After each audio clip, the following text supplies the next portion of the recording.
രാജു, ഈ ഒരു റിപ്പോർട്ട് കണ്ടപ്പോൾ നല്ലൊരു മലയാള സിനിമയിലെ ഒരു സീനിയർ ആർട്ടിസ്റ്റ് എന്ന രീതിയിൽ ഒരു ഞെട്ടൽ ഉണ്ടാകും. സിനിമയ്ക്കുള്ളിൽ ഇങ്ങനെ ഒരു സംഭവങ്ങളൊക്കെ നടക്കുന്നു എന്ന് കണ്ടിട്ട് ഞാൻ എന്തിനാണ് ഞെട്ടുന്നത്? ഹേമ കമ്മീഷനുമായിട്ട് ആദ്യം സംസാരിച്ച ആൾക്കാർ ഒരാളാണ്.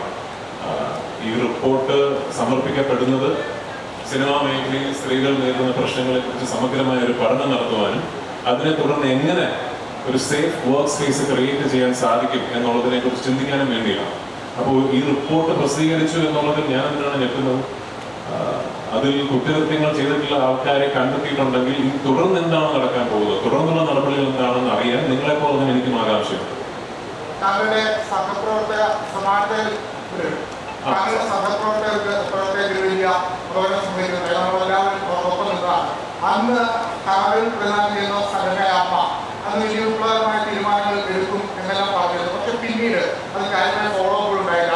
വീണ്ടും അമ്മയിൽ പരാതികൾ വരുന്നു. ആ പരാതികൾ അവിടെ ആരും തുറന്നു നോക്കാത്ത ഇമെയിലായി കിടക്കുന്നുണ്ട്. സംഘടനയ്ക്ക് ഇതുമായി ബന്ധപ്പെട്ട് വീഴ്ച സംഭവിച്ചിട്ടുണ്ട്.